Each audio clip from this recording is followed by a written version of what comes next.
တော်လှန်မိဘပြည်သူများအားလုံးမင်္ဂလာပါရှင်။ညီမကတော့နယူးထီနယ်စူပါဖုန်းမှာစုကြီးတွေကိုစုခူးရရှိသွားတဲ့ကန်တူးရှင်တွေရဲ့ရင်ခုန်သံတွေကိုအမြဲတင်ဆက်ပေးနေတဲ့ကိပဲဖြစ်ပါတယ်။အခုဒီတစ်ပတ်ပေါ့နော်စူပါဖိုးအပတ်စဉ်9ရဲ့750တက်စာစုကြီးကိုတူးတဲ့စုခူးရရှိသွားတဲ့ကန်တူးရှင်လေးကိုတော့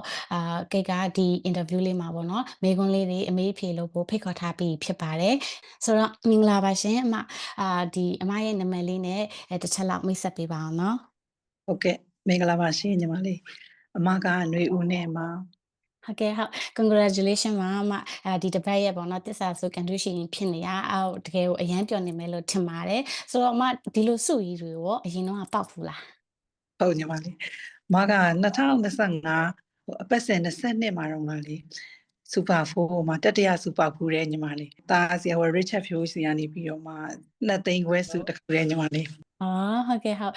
်အဲ့ဒီတက်လည်း congratulation ပါဆိုတော့ဒီတစ်ခေါက်ကတော့ပို့ပြီးပြောရမှာပေါ့နော်ဘာလို့လဲဆိုတော့လုံးဝ750လို့စုကြီးပေါက်သွားဆိုတော့လေဟုတ်ဆိုတော့အမအနေနဲ့ဒီ super 4ကိုတစ်ခါ cancel လို့ရှိရင်အမပုံမှန်ပေါ့နော်ဘယ်နှဆောင်လောက် cancel ဖြစ်လဲအမagent တွေစီမှာပဲမထိုးတာပေါ့နော်အနည်းဆုံးတော့3ယောက်လောက်4ယောက်လောက်စီမှာထိုးတယ်ပေါ့တယောက်ကိုတော့10ဆောင်စီပေါ့တခါတရံလဲဖြစ်သွားရဲ့ကိုအဆင်ပြေတယ်ဆိုရင်အဆောင်20ပေါ့အဲ့လိုမျိုးတော့ထိုးတယ်ညီမလေးတယောက်စီမှာပေါ့နော်ဟုတ်အဲ့ဆိုလို့ရှိရင်အမကဒါ super 4ဒါအမာခံပြိတက်လို့ပြောလို့ရတယ်နော်ဘာလဲဆိုတော့ agent တယောက်ထဲတောင်မဟုတ်ဘူး3-4ယောက်စီမှာသွားပြီးတော့ထိုးတာဆိုတော့လေဟုတ်ဆိုတော့အမအနေနဲ့အဲ့လိုပေါ့နော်အဲ့လောက်အဆောင်ကြီးမှာဆိုလို့ရှိရင်အမနံပါတ်မတူတာတွေကိုပဲ cancel ဖြစ်တာလားဒါမှမဟုတ်ရှင်နံပါတ်တူတာတွေကိုအဆောင်ကြီးများများနဲ့ cancel ဖြစ်လာပေါ့နော်ဟုတ်ညီမလေး2မျိုးလုံးတော့ထိုးတယ်ညီမလေးနံပါတ်တူတာကိုလည်းအဆောင်ကြီးများများနဲ့ထိုးတဲ့ဟာလည်းထိုးတယ်နံပါတ်မတူတဲ့အစုံကိုလည်းထိုးပါတယ်ဒီပေါက်တဲ့နံပါတ်ကတော့လည်းမဟုတ်လေဘာဆန်ကရွေးပေးတာပေါ့နော်ညီမလေးမရဲ့ agent ပြောရတာပေါ့နော်ဟုတ်ကဲ့ဟုတ်ဆိုတော့ဒီမေးခွန်းလေးကိုကိတ်ကဘာဖြစ်လို့မေးရလဲဆိုတော့ဗောနော်ဒီမောင်ဖုံးမှာလူတိုင်းသတိမထားမိရဲ့အားတချက်လေးတစ်ခုရှိရဲ့အဲ့ဒါကတော့ဘာလဲဆိုတော့ဒီ super 4ပေါ့နော် super 4မှာရှိတဲ့စုကြီးတွေပထမစုဒုတိယစုတတိယစုပေါ့နော်တစ္ဆာစုတော့မပါဘူးကျန်တဲ့စုတွေကိုသူကစတော့ခန်းစားခွင့်ရှိရပေါ့အစ90ဒီခန်းစားခွင့်ရှိရပါဆိုတော့ဘယ်လိုမျိုးလဲဆိုတော့အမကနံပါတ်2အဆောင်90ထိုးလိုက်တယ်ဆိုလို့ရှိရင်တကယ်လို့အမဒါပထမစုကြီးပေါ့နော်တစ္ဆာစုမဟုတ်ဘဲနဲ့ဒီတစ်ခေါက်မှာအဲ့လိုနောက်တစ်ခေါက်တင်မှာပေါ့နော်10သိန်းစုကြီးကိုစုခုရရှိမယ်ဆိုလို့ရှိရင်အမအစ90ထိုးထားရဆို3,500ကြီးများတောင်ရမှာပေါ့နော်ဆိုတော့ဒါအမကိုလည်းနောက်အပတ်တင်မှာတကယ်လို့ပေါ့နော်အမဒါနံပါတ်2လဲထိုးတယ်လို့ပြောသွားတယ်ဆိုတော့အဲ့နံပါတ်2တွေကနေလဲဒီလိုမျိုးစတိုးပေါ့နော်ခံစားလို့ရတဲ့ဒီလိုစုကြီးပထမစုဒုတိယစုအမဟိုတစ်ခေါက်ကပေါက်သွားသလိုမျိုးပေါ့နော်2သိန်းခွဲအဲ့လိုမျိုးစုတွေလဲကန်ထူပါစေလို့ကိတ်ကဆူတောင်းပေးပါရရှင်ဟုတ်ဆိုတော့အမကဒီစုကြီးကိုပေါက်သွားတယ်ဆိုတာကိုရောဘယ်လိုသိလဲပေါ့နော်ဒီ super 4က Facebook page ကနေကိုယ်တိုင်သွားကြည့်ပြီးတော့မှသိရလားဒါမှမဟုတ်ရှင်အမသွားပြီးတော့ cancel ခဲ့တဲ့ agent ကအမကိုဆက်သွယ်ခဲ့ရလားပေါ့ဟုတ်မလေးအဲ့နေ့ကခရီးသွားတာညီမလေးခရီးသွားရင်းနဲ့လမ်းရောက်တော့မှဒီနေ့တနင်္ဂနွေနေ့ပေါ့နော်စူပါဖိုးဖတ်မှာဆိုပြီးတော့မှတတိယပြီးတော့ထီလန်းထိုးလိုက်တာထိုးပြီးတော့လည်းဖုန်းကိုပိတ်ထားလိုက်တာပေါ့နော်သွားရင်းနဲ့မှဟိုရောက်တဲ့နေရာရောက်တော့မှဖုန်းဖွင့်လိုက်တော့လေအရန်အံ့ဩသွားတယ်တခြားနောက်ထပ် agent တယောက်ကမောင်ကိုလမ်းပြီးတော့မှသူကဝင်းသားတယ်အကြောင်းပြောပြထားတာပေါ့နော်ဒီ350ပေါက်တယ်ဆိုရုံနာမယုံဟိုဟုတ်ရဲ့လားလို့ဆိုပြီးတော့လေဟုတ်ကဲ့ဟုတ်ဆိုတော့အမဒီပေါ့နော်ဒီစူကြီးပေါက်ပေါက်ချင်းမှာပေါ့နော်တိသွားလိုက်ချင်းမှာအမဘယ်လိုမျိုးခံစားလိုက်ရလဲဘာလို့လဲဆိုတော့အရှိရတော့မှဒါတစ်ခေါက်ပေါက်ထားခဲ့ဘူးလေဆိုတော့ဒါအမအပျော်တွေကတော့အရှိမ experience ရှိထားပြီးသားလေဒါပေမဲ့ဒီတစ်ခေါက်ကကျတော့မတူစူကြီးလည်းဖြစ်တယ်ဆိုတော့အမအဲ့ချိန်မှာဘယ်လိုရှင်ထဲမှာဘယ်လိုများခံစားလိုက်ရလဲပေါ့အဲ့ဒါလေးတစ်ချက်လောက်ဟုတ်ပြောပြပေးပါအောင်ယုံနိုင်ဘူးပေါ့နော်တကယ်ပေါက်တာလားပေါ့နော်ပြန်ပြီးကြည့်ရတယ်တကယ်ဟုတ်ရဲ့လားဒီနံပါတ်ဘယ်ဟုတ်လားလို့တေချာပြန်ကြည့်ပြီးတော့လေအရန်ကိုဝင်းတာပြီးတော့လေခုံတော့ခုံမိသွားဟုတ်တယ်နော်ဟုတ်တယ်ဘာဖြစ်လဲဆိုတော့ဒါsuper food ကြတော့ဒါဘယ်လိုပဲနေအပတ်စဉ်ထွက်တဲ့ဟာလीเนาะထွက်တဲ့ဟာဆိုတော့ဒီလိုအပတ်စဉ်ကနေပြီးတော့ရတာဆိုတော့ခါကျတော့ဒါကန်ဆန်းလိုက်တဲ့ဟာကိုချက်ချင်းခံစားရတယ်ပေါ့နော်ဆိုတော့ဒီအမရဲ့အခုလိုပေါ့နော်ခုနကအမထခုံလိုက်မိရဲ့ပျော်သားတယ်အဲ့လိုမျိုးအပျော်တွေကိုအမပထမဆုံးမျှဝေပေးဖို့ဘယ်သူ့ကိုအရင်ဆုံးတတိရလဲပေါ့ကိုကသွားပြီးတော့တတိတရနဲ့သွားပြောပြတဲ့သူကရောကိုsuper food ပေါက်တဲ့အပေါ်မှာသူက reaction ကဘယ်လိုမျိုးရှိလဲကိတ်တူတစ်ချက်လောက်အဲ့လေး sharing လုပ်ပေးပါအောင်ရှင်ဟုတ်ကိုမိသားစုကိုပြောလိုက်မိတာပေါ့နော်ဘေးမှာရှိတော့လေကလေးလေးကိုပြောမိသွားပေါ့သူတို့ကလည်းဝင်းတာသွားတာပေါ့ ဟုတ်တတမိသားစုလုံးပျော်နေမှာပဲပေါ့နော်ဆိုတော့ဟုတ်ဒီစုတေးတွေကဒီပေါ့နော်ချက်ချင်းပေါက်ချက်ချင်းရောက်ဆိုသလိုပဲအခုဘန်ထဲကိုပေါ့နော်မဘန်ထဲမှာတုံညတွေအများကြီးရှိနေလာပြီဆိုတော့ဒီစုတေးတွေကနေရောအမရဲ့ပေါ့နော်အိမ်မက်တွေကိုအကောင့်ထဲဖော်ဖြစ်မလားတခြားဘယ်နေရာတွေမှာသုံးမယ်လို့ရောစိတ်ကူးထားသေးလဲမဟုတ် ဟုတ်ညီမလေးပေါက်သမျှအကုန်လုံးတော့လေအမတော်လိုင်းတွေကလိုအပ်နေတဲ့နေရာတွေကအခုလဲစုကြီးတဝက်လောက်ကိုတော့အားလုံးကူတင်းတဲ့နေရာတွေကိုတော့ကူထားပြီးပေါ့နော်ညီမလေးနောက်ပြီးကြံတဲ့ဟာတွေကိုလည်းလိုအပ်တဲ့နေရာတွေကိုအကုန်လုံးမှကူပြီးတော့မှပဲဖြည့်ဆည်းသွားမှာပေါ့နော်ပေါက်သမျှအားလုံးကိုတော့တော်လိုင်းထဲမှာပဲအကုန်လုံးပြန်ပြီးကူသွားမှာလှူသွားမှာပါဟာဒါဒီလိုမျိုးသိရတာတကယ်ကိုအတိုင်းမသိဝမ်းသာရယ်ပေါ့နော်။ဘာလို့လဲဆိုတော့ဒါကိုယ့်ရဲ့ဒီ Super 4ကိုတချို့တွေကြတော့လေဒါကိုယ့်ရဲ့အိမ်မက်တွေကိုအကောင်ထဲပေါ်ဖို့လုပ်ကြတယ်တချို့ကြတော့လည်းအမလိုမျိုးပေါ့နော်ဒီလိုတော်လန်ရေးမှာကိုယ့်ရဲ့နိုင်ရအားနေပြီးတော့နိုင်တဲ့လောက်ပေါ့နော်ရှိရှိသမျှကိုပေးပြီးတော့မှအဲ့လိုဝင်ကူပေးကြတဲ့သူတွေရှိရဲဆိုတော့အဲ့လိုတွေမှာအမကဒီလိုမျိုး Super 4ကန်ဆန်းပြီးတော့မှဒီလိုမျိုးဝင်ကူနိုင်တာတည့်ရတဲ့အတွက်ကိတ်တို့ကလည်းအရန်ကိုအမနဲ့တူတူပေါ့နော်ဝမ်းသာပီတိဖြစ်ကြပါတယ်လို့ဟုတ်ဆိုတော့အမအဲ့လိုမျိုးပေါ့နော်ဒီမသွားလှူတယ်ပေါ့နော်ဒါတရင်တက်ဖွဲ့တွေကိုသွားလှူတဲ့အခါမှာရောအမသူတို့ဒီမောင်ဖိုးကပေါက်လို့လားလှူတာလို့ရောအမ sharing လေးလုပ်ဖြစ်သေးလားပေါ့ဟုတ်ဟုတ်တချို့တော့လည်းပြောဖြစ်တယ်တချို့တော့မပြောဖြစ်ဘူးဒီတိုင်းပဲသူတို့တွေစီလည်းမကူတယ်လေညီမလေးအဲ့ခါကျတော့သူတို့စီကူနေကြအမပေါက်တယ်ဆိုတော့သူတို့လည်းအရန်အမအတွက်ဝင်းတာကြတာပေါ့နော်ဟောကတာပေါ့အဲ့လိုပြောကြတယ်ဟုတ်ကဲ့ပါဆိုတော့နောက်ဆုံးအနေနဲ့ကတော့ကိတ်ကပေါ့နော်မကိုကန်ထူးရှင်တက်ရောက်အနေနဲ့ပေါ့နော်မောင်ဖိုးကိုမတိသေးတဲ့သူတွေဒါပေမဲ့တိပေမဲ့ပေါ့နော်မောင်ဖိုးကိုကန်ဆန်းမဖြစ်သေးတဲ့သူတွေကိုဘာကြောင့်မလို့ပေါ့နော်မောင်ဖိုးကိုမမေ့မလျော့နဲ့အပတ်စဉ်ကန်ဆန်းတင်လဲဆိုတဲ့ဟာလေးကိုတိုက်တွန်းပေးပါအောင်ရှင်ဟုတ်ဒီလိုပေါ့နော်အစ90ထိခန်းစားခွင့်နာတွေလည်းခန်းစားခွင့်တွေလည်းရှိတယ်ပြီးတော့ဒီမောင်ဖိုးတစောင်ဆို1000ပဲလေညီမလေးကိုနိုင်သလောက်အဲ့1000လောက်ကလေးတွေနဲ့ပေါ့နော်ဒီပြည်သူတွေရဲ့ညီညွတ်မှုတွေနဲ့ပေါ့နော်ဒီရတဲ့ပြည်သူဗန္နာတွေအားလုံးတော်လှန်ရေးအတွက်လိုအပ်တဲ့နေရာတွေကိုစီစဉ်ဖို့အတွက်မလို့မောင်ဖိုးကိုလည်းအပတ်စဉ်တိုင်းပေါ့နော်မမေ့ဘဲနဲ့ဆက်ပြီးတော့မှကူညီပြီးတော့အားဖြည့်ပေးကြပါအောင်လို့ပြောချင်ပါတယ်ဟုတ်ကဲ့ပါဟုတ်အမလည်းပေါ့နော်နောက်ထပ်အပတ်စဉ်တွေမှာဒါစာတူခံစားလို့ရတဲ့စုကြီးတွေလည်းပေါက်ပါစေဒီလိုတစ္ဆာစုကြီးလည်းနောက်ထပ်ပေါ့နော်ထပ်ပြီးတော့စကူရရှိပါစေလို့ကိတ်ကဆုတောင်းပေးပါရရှင်ဟုတ်ဟုတ်ကဲ့ပါအခုဆိုလို့ရှိရင်တော့ကနူးရှင်အမမတ်နေဦးနေရဲ့အပျော်တွေကိုကိတ်တို့နားထောင်ပြီးပြီဆိုတော့အမနေဦးနေနဲ့ကန်ဆက်သွားတယ်ပေါ့နော်အေဂျင့်ဖုံဖုံကဘယ်လိုမျိုးပီတိဖြစ်စရာကောင်းတဲ့အကြောင်းအရာတွေကိုပြောပြမလဲဆိုတာကိုကိတ်တို့ဆက်ပြီးတော့နားထောင်ကြည့်လိုက်ရအောင်ဆိုတော့ဟုတ်မင်္ဂလာပါရှင်အေဂျင့်နာမည်နဲ့နံပါတ်လေးတစ်ချက်လောက်မိတ်ဆက်ပေးပါအောင်ရှင်ဟုတ်ပါအေဂျင့်နာမည်ကတော့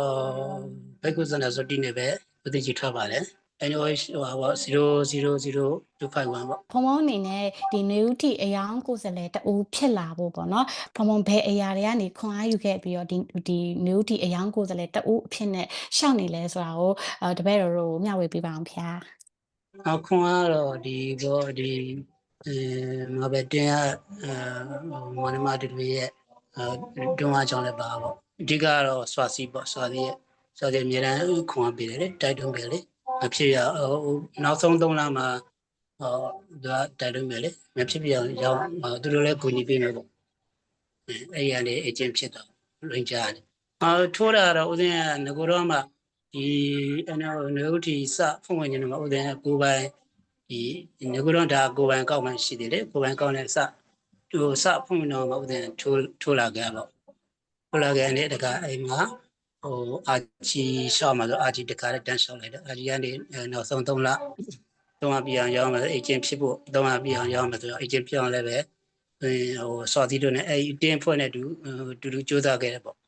သူတို့ရဲ့ခွန်အားတွေကြောင့်ပါပေါ့လေဟုတ်တင်ပါဗျာဒါဒီပေါ့နော်ဒီအယောင်ကိုယ်စားလှယ်တူဖြစ်ဖို့ဆိုလို့ရှိရင်ခုနပြောပေါ့ဒီ agent တွေ ranger တွေကတကယ်လုံးဝမောင်နှမတွေမိသားစုတွေလို့ရှိရဲဆိုတော့တပည့်တော်သိထားပါတယ်ဘာလို့လဲဆိုတော့အရှိ interview တွေမှာလည်းပေါ့နော်agent တွေကို gate interview တွေမေးကြည့်ရဲ့အခါမှာအကုန်လုံးကပေါ့နော်ဟိုဒီ agent တွေရော ranger တွေရောတယောက်နဲ့တယောက်ကိုဟိုရောင်းအားတွေတစ်ခုဖြစ်လာအောင်လို့အမြဲတမ်းပေါ့နော်မိသားစုတွေလို့တယောက်ကိုတယောက်အမြဲတမ်းကူညီပေးရဲဆိုတာကိုလည်းကြားရဖြစ်တဲ့အတွက်အခုလိုမျိုးလေးရှိရကိုလည်းအရန်ဝမ်းသာမိပါတယ်လို့ဟုတ်ဆိုတော့ဖုံဖုံအနေနဲ့ဒီကိုယ်စားလှယ်လောက်လာတဲ့တခြားမှာပေါ့နော်ဖုံဖုံစီမှာလာကန်ဆန်းရင်းနဲ့အခုလိုမျိုးစုကြီးတွေကိုရောအရင်ကစုခုရရှိသွားတဲ့သူတွေရှိဘူးလားရှင်ဖေ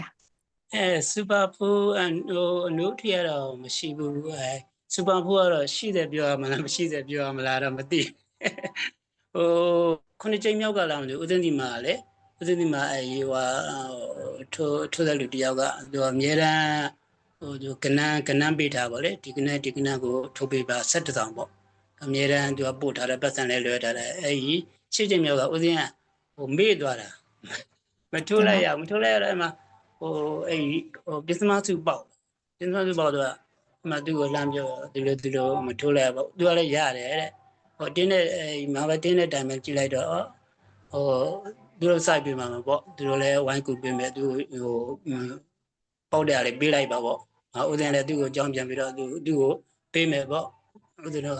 စိုက်ပေးမယ်ပေါ့စိုက်ပေးမှာသူကရတယ်တဲ့ဦးစင်းနဲ့သူကတော့ဦးစင်းမဟုတ်ဘူးနော်သူကမတည်သေးဘူးပေါ့နော်ရတယ်တဲ့ကိုတဲ့ဘာမှဖြစ်ဘူးတဲ့ဒီပေါက်လာတဲ့အားလည်းပဲတဲ့ထောက်ပံ့မှာပဲပေါ့ဦးစင်းပေးလိုက်တဲ့ခါကျသူလည်းထောက်ပံ့ပေးဖို့ပြောပါ SCF မှာထောက်ပံ့ပေးလိုက်ပါတယ်အဲ့ဒါပေါက်တယ်ပြောမလားမပေါက်တယ်ပြောမလားအဲ့ဒါပထမချိန်ပေါ့ခုဒုတိယချိန်ကတော့ဒကမကြီးတော်နှင်းပေါ့နော်ဟုတ်တင်ပါဗျာအဲ့ဆိုရှင်ဖုံဖုံကအရှိတစ်ခေါက်မှလည်းဒါအမှတ်တရရှိခဲ့ဘူးပါဗောနော်ကွာသင်္ကန်းစာကြီးတွေကပေါ့ဟုတ်တင်ပါဗျာအဲ့ရနောက်မှာတခါလေးတန်းဖြတ်ပြီးတော့ပဲသူငွေလောက်လိုက်ပြီဆိုလို့ချင်းတခါလေးတန်းဖြတ်ပေးလိုက်တော့သူကကနန်းပေးတာဆိုတော့လေဟုတ်တင်ပါဗျာကနန်းပေးတာဆိုတကယ်လို့စူကြီးတဲ့ပါလာလို့ချင်းကွမ်းကောင်မကောလားတင်ပါဗျာဆိုတော့ဘလို့ပဲဖြစ်ဖြစ်ဒါလေးကတော့အမှတ်တရလေးပဲပေါ့နော်လာထိုးပေမဲ့လည်းဒါဖုံဖုံအနေနဲ့ကလည်းအချိန်အလုပ်လေးရှုပ်သွားတဲ့အပေါ်မှာဒါတတိရော့သွားတဲ့အပေါ်မှာဒါပေမဲ့ဘလို့ပဲဖြစ်ဖြစ်ပေါက်သွားရပေါ့နော်အဲ့နံပါတ်ကနေဒါပေမဲ့ကိုက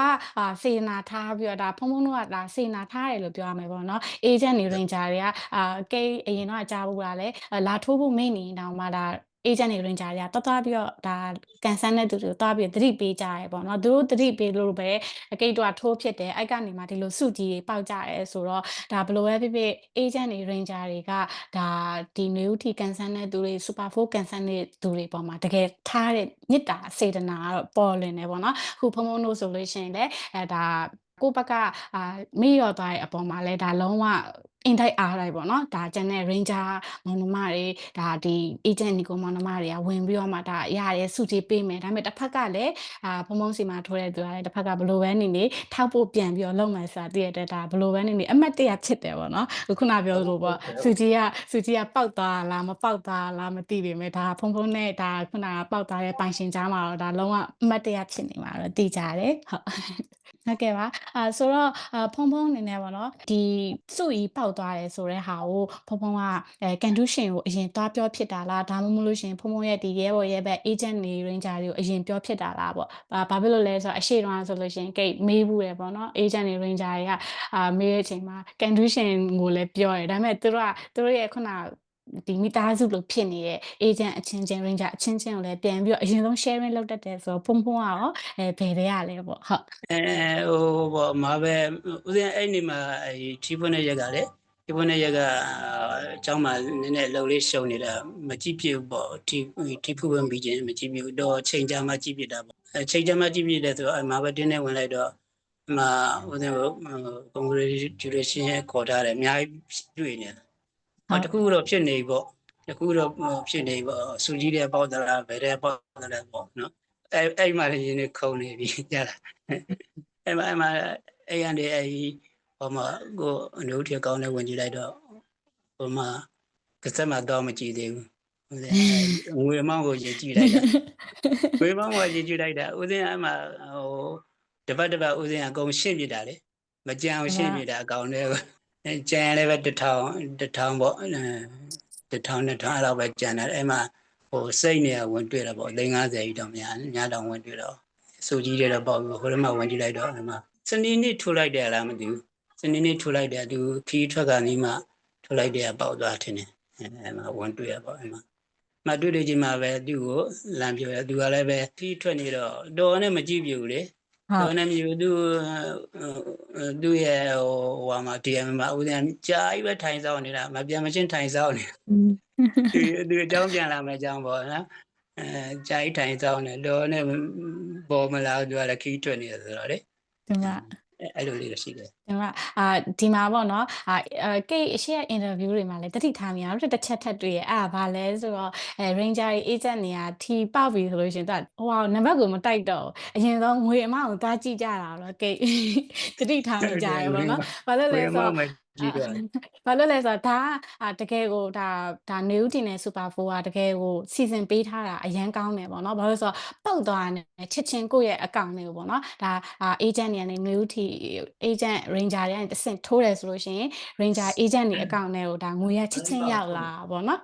ဆိုတော့ကိုပိုင်အကောင့်နဲ့ထိုးတယ်ဆိုလို့ရှိရင်လေကိုပိုင်အကောင့်တွေကိုတန်းရောက်လာတာဖြစ်တဲ့အတွက်ဒါဖုံတို့အနေနဲ့ဒါလုံးဝ confidence ရှိရပေါ့နော်ဒါပေါက်လားမပေါက်လားဟိုပေါက်ဆက်မှာတွားကြည့်ရတဲ့ဆိုလို့ရှိရင်ကိုယ့်ရဲ့ဘဏ်အကောင့်ဒီငွေအကောင့်ကိုကြည့်လိုက်လို့တုံးများတွေအများကြီးရှိနေဆိုတော့ဒါတေချာကြီးကိုယ့်စီကနေဒါစုအကြီးပေါက်တယ်ဆိုတော့လုံးဝတေချာတဲ့အခိုက်အတန့်ပဲပေါ့နော်ဟုတ်ကဲ့ပါတုံးများတွေနေသိအားမရှိဘူးကြည့်ရနောက်လဲဒါဖုံတို့ဒါဘယ်လိုပဲဖြစ်ဖုံတို့စေနာထားတာဖြစ်တဲ့အတွက်နောက်တင်မှာလဲဖုံဒီလိုစုကြည့်အများကြီးဖုံစီကနေစုခုရရှိမယ်လို့ကိတ်ကတော့ယုံကြည်ပါတယ်လို့ဟုတ်ဆိုတော့ဖုံတို့မှာနောက်တဲ့ပေါ့နော်ဖုံတို့ရဲ့ agent တွေချစ်စရာကောင်းတဲ့နောက်တဲ့အချက်လေးတစ်ချက်ရှိရဲ့အဲ့ဒါဘာလဲဆိုတော့တော်တော်များများပေါ့နော် agent တွေ ranger တွေတော်တော်များများကကိုစီပေါ့နော်ပုံမှန်လာပြီးတော့ကန်ဆန်းနေကြတဲ့သူတွေမလာတော့ဘူးပေါ်မလာတော့ဘူးကန်ဆန်းဖို့မိနေရဆိုလို့ရှင်တွားပြီးတတိပေးတတ်ကြရပေါ့နော်ဆိုတော့အဲ့လိုမျိုးတတိပေးတတ်တာကိုဖုံတို့အနေနဲ့ဘာကြောင့်လှုပ်ဖြစ်သွားကြရလဲဆိုတာလေးကိတ်တို့တစ်ချက်လောက် sharing လေးလုပ်ပြပါအောင်ရှင်ဖေ။ဦးဇင်းလေဦးဇင်းဟိုထိုးနေကြသူတွေကတော့သွားပြီးတော့မပြောပြဘူးကြလား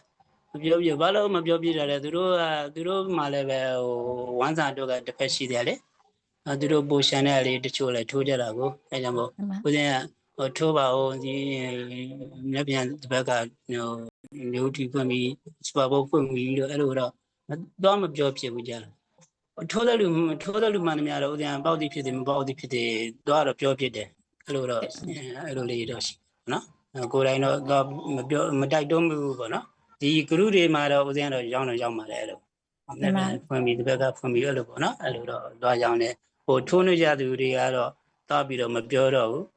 ပြောတော့သူတို့အတွက်လည်းခက်ခဲတဲ့ရှိမှာလေဒါမှမဟုတ်ဦးဇင်းအားနာလို့မတော့မပြောတော့ဘူးတင်ပါဗျာဒါပေမဲ့ဒါဖုံစီမှာဖုံမပြောတာတောင်မှဒါပုံမှန်လာထိုးနေကြတဲ့သူတွေတော့ဖုံစီမှာအများကြီးရှိမယ်ထင်တယ်နော်ဟုတ်တင်ပါဗျာဆိုတော့ဒါဘယ်လိုပဲနေပေါ့နော်ဒါဖုံကမတိုက်တွန်းဖြစ်ဘူးဆိုပေမဲ့ဒါတခြား agent တွေ ranger တွေကတော့ပေါ့နော်သူကအဲ့လိုမေ့နေတယ်ဆိုလို့ရှိရင်အမြဲတမ်းတော့ပြီးတော့ပြောကြရဲပေါ့နော်ဆိုတော့ဒါဖုံမပြောတာတောင်မှဖုံစီကိုဒါအမာခံလာပြီးတော့အမြဲတမ်းအားပေးနေတဲ့သူတွေရှိရတာအရန်ကိုဝမ်းသာပါတယ်ဆိုတော့အဲ့အမြဲတမ်းလာကန်ဆန်းနေတဲ့ထဲမှာမနှွေဘူးနေရရောပါလာမသိဖုံသူကထိတ်ဆုံးပါသူကထိတ်ဆုံးအများပဲဟုတ်ထိတ်ဆုံးအများပဲဟုတ်တင်ပါတပတ်ဆိုရင်ဟိုနေဦးထီဆိုလို့ရှိရင်1020အဲ့လောက်ပတ်ဝန်းကျင်လောက်ထိုးတယ်စပါဘောဆိုလို့ရှိရင်တပတ်ဟို30ပတ်ဝန်းကျင်လောက်ထိုးတယ်ပေါ့လေတင်ပါဆိုတော့သူတို့ကြတော့သွားပြောစရာမလိုဘူးလေတင်ပါသွားပြောစရာမလိုသူတို့ကလည်းပဲပေါ2000-3000ပေါက်လည်းပဲဦးဇင်းဟိုပြောထားပြီးတော့ပင်ထိုးထားလိုက်ပဲဘယ်လောက်ဘယ်ဘက်ကဘယ်2000ကျန်တယ်ဆိုတခါတည်းပဲအဲ့ဒါနဲ့ဟိုပြန်ပြီးကျန်တာနဲ့ငွေလွှဲလိုက်တာပေါ့ဟုတ်ဆန်လိုက်တာပေါ့ဟုတ်ဒီမှာအခုလိုမျိုးမနှွေဦးနင်းလိုမျိုးဒါအမာခံပြိသက်တွေရှိတာတကယ်ကိုအားရစရာကောင်းပါတယ်ဒါနှွေဦးထီရောSuper 4အတွက်ကောဒီလိုမျိုးသူတွေရှိတာတကယ်ကိုအားတစ်ခုဖြစ်စေပါတယ်ဆိုတော့ဖုံအနေနဲ့ပေါ့နော်ဒီ interview မပြီးခင်မှာဒီအစီအစဉ်ကိုနားထောင်နေတဲ့သူတွေကိုနောက်ဆုံးအနေနဲ့ပေါ့နော်မောင်ဖိုးပဲဖြစ်ဖြစ်နှွေဦးထီပဲဖြစ်ဖြစ်မမေ့မလျော့ကန်ဆန်းကြဖို့ဖုံက agent တဦးအနေနဲ့တိုက်တွန်းစကားလေးတစ်ချက်လောက်ပြောပေးပါအောင်ရှင်နှွေဦးထီတို့ Super 4တို့ဆိုတော့လေဦးဇင်းတို့ရောင်းနေဆိုတာကစီးပွားရေးအတွက်ရောင်းနေတာမဟုတ် ဦးဇင်းတို့ဒီစကမဂျပူကောင်ဂျပန်ဘူးကိုတွန်းလှန်တော်လှန်တဲ့အနေနဲ့ဦးဇင်းတို့ဒီလုပ်ငန်းကိုကြာရတာဝန်လုံနိုင်တဲ့နေရာနေလုံနေရပေါ့ဦးဇင်းတို့ဆိုရှေ့တန်းထွက်ပြီးတော့ခံကင်ဖို့သိစမပြေတော့ဘူးလေဦးဇင်းတို့တက်ရွယ်နေအဲကြောင့်မို့ဦးဇင်းတို့နိုင်ရန်တာဝန်ကိုထားတဲ့အနေနဲ့ပေါ့ တင်ပါ ဒီမျိုးဒီဒီမျိုးဒီစူပါဖို့လို့ရောက်နေတာပေါ့မိဘပြည်သူတွေလည်းဦးသိန်းနဲ့တိုက်တွန်းညမှာလည်းဒီမျိုးဒီကိုအားပေးကြပါလို့ဒီမျိုးဒီကရလာတဲ့စူပါဖို့ကရလာတဲ့ဒီငွေကြေးတွေကပေါ့ဒီစီဒန်တို့နော်ဒီတော်လိုင်းမှာတရားပေါဝင်နေတဲ့ရှေ့တန်းရဲဘော်တွေအတွက်ဒီမျိုးဒီကနေပြီးတော့ငွေကြေးစီးတင်နေပါတယ်အဲ့ဒါကြောင့်မို့ဒီမျိုးဒီတို့စူပါဖို့ကိုမပြတ်နော်အားပေးကြပါလို့ဒီဆောင်တက်နေလဲဒီဆောင်ပေါ့10ဆောင်တက်နေလဲ10ဆောင်ပေါ့ကိုနိုင်တဲ့လောက်လေးပေါ့နော်ဝန်ရံပေးကြပါလို့အတင်းနဲ့တိုက်တွန်းနေပါတယ် ဒီမှာဆိုတော့ဒါအခုလိုမျိုးပေါ့နော်ဖုံဖုံအနေနဲ့လည်းဖုံဖုံရဲ့အချိန်လေးပေါ့နော်အချိန်လေးကနေကိတ်တို့ကိုအချိန်တစ်ခုပေးပြီးတော့ဒီ interview လေးမှာလာရောက်ပြီးတော့ဖြေချပေးရတဲ့အတွက်လည်းဖုံဖုံကျေးဇူးအများကြီးတင်ပါတယ်ရှင်ဟုတ် ကျေးဇူးပါ ဟုတ်ကဲ့ပါဆိုတော့ဒီပေါ့နော်ကန်ဆန်းသူတိုင်းကန်ထူးနိုင်မဲ့ဒီမောင်ဖိုးလေးကိုအပတ်စဉ်ပေါ့နော်မပြတ်မကွက်ကန်ဆန်းကြဖို့ကိတ်ကထပ်မံတိုက်တွန်းရင်းနဲ့အခုလိုမျိုးအချိန်ပေးပြီးတော့ interview ကိုလာရောက်ဖြေချပေးရဲကန်ထူးရှင်အမနွေဦးနင်းနဲ့အေဂျင့်ဖုံဖုံတို့ကိုကိတ်တို့စူပါဖို့အဖွဲ့သားအားလုံးကကျေးဇူးတင်ကြောင်းထပ်မံပြောကြားပါရစေရှင်ကိတ်ရှေ့မှာပြောသလိုပဲဒါဖုံဖုံလည်းပြောသွားရပေါ့နော်ဒီကိုကနိုင်ရအားနေပြီးတော့နိုင်နဲ့ဝင်နဲ့နိုင်နဲ့အမောက်ပမာဏပဲပေါ့နော်အများကြီးမထိုးနိုင်တော့မှတစ်ဆောင်တစ်ထောင်ဆိုတာဒါနေ့စဉ်ဘဝမှာမပြောပလောက်တဲ့ပမာဏပဲပေါ့နော်မြန်မာငွေ1000ကျပ်ဆိုတာအဲ့1000လေးနဲ့ကိုကစပွားလဲကိုကစုကြီးပိုင်ဆိုင်နိုင်တယ်စပွားမဟုတ်ရင်တောင်မှအခုလိုတစ္ဆာစုလို့750စုကြီးကိုလည်းပိုင်ဆိုင်နိုင်တာဖြစ်တဲ့အတွက်တစ်ဆောင်မှာ1000ပဲရှိရမောင်ဖိုးလေးကိုမပြတ်မကွက်ထိုးကြဖို့ကန်ဆန်းကြဖို့ကိတ်ကထပ်ပြီးတော့တိုက်တွန်းလိုက်ပါလိမ့်ရှင်ဆိုတော့နောက်ပတ်တင်မှာကိတ်တို့ရင်ခုန်တဲ့အစ်စ်တွေနဲ့ပြန်ပြီးတော့တွေ့ကြပါမယ်အားလုံးပဲတက်တာပါလူတကာထိုးတဲ့စူပါဖိုးလာပါပြီခင်ဗျာ